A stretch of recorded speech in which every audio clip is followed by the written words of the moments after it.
ये कहानी है एक बाप बेटे की जो स्कूटर पर कहीं पर जा रहे होते हैं। तभी जो बाप होता है उसकी नजर पड़ती है रोड के साइड में कुछ लड़कों के ऊपर जो कि कीचड़ में कुछ ढूंढ रहे होते हैं। तो अपना स्कूटर वहां पर रोकते हैं और जाकर के उनसे पूछते हैं कि बेटे क्या ढूंढ रहे हो यहाँ पर। तो उनमें से एक बोलता है कि आपको दिख नहीं रहा है कि ये सामने सोने का फल है, हम उसको पाने की कोशिश कर रहे हैं। उसकी ये बात सुनते ही पिता का ध्यान जाता है उस सोने की फल की तरफ जो चमक रहा होता है। फिर उनके माइंड में कुछ इमेजिनेशंस बनने लग जाती हैं कि काश ये जो फल है ये मेरे बेटे के पास में आ जाए तो ना सिर्फ उसकी बल्कि मेरी भी जिंदगी बदल जाएगी। तो बिना सोचे समझे अपने बेटे को धक्का मार देते हैं उस कीचड़ में और बोलते हैं कि तुझे किसी भी कीमत पर वो फल लेकर के आना है। लेकिन बेटे को वो फल नहीं चाहिए होता है, उसके अपने कुछ और ही सपने होते हैं।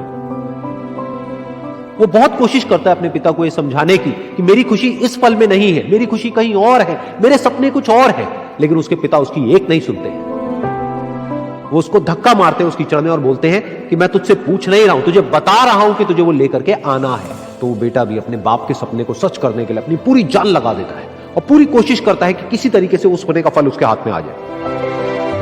लेकिन जैसे जैसे वो हाथ पैर मारता है उस फल को पकड़ने के लिए वो और नीचे धंसने लग जाता है और फिर जाकर के उसको समझ आता है कि ये कीचड़ नहीं है, ये दलदल है।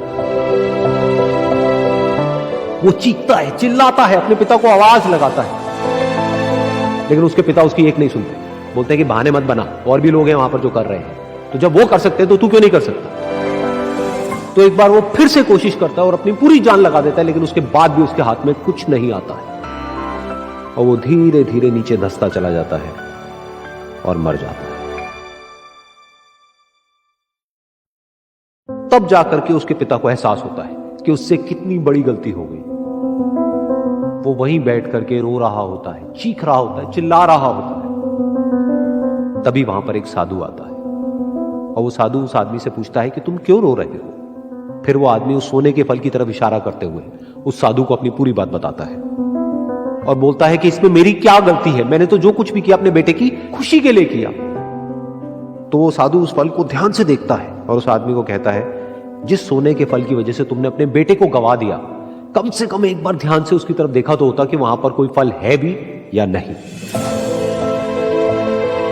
ये सुन करके उस आदमी को गुस्सा आया और उसने कहा कि सामने तो दिख रहा है फल, आपको नहीं दिख रहा क्या।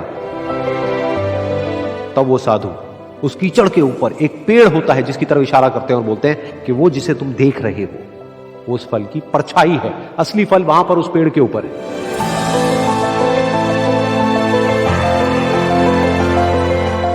फिर वो साधु उस आदमी को बोला कि अपने बेटे को जबरदस्ती धक्का देने की बजाय और उसको बताने की बजाय कि तेरी खुशी किसमें है, अगर तुमने उससे पूछा होता कि बेटा तू बता तू क्या करना चाहता है और तेरी खुशी किसमें है, तो ना सिर्फ तुम्हारा बेटा जिंदा होता बल्कि हो सकता है कि उसके हाथ में वो असली सोने का फल भी होता।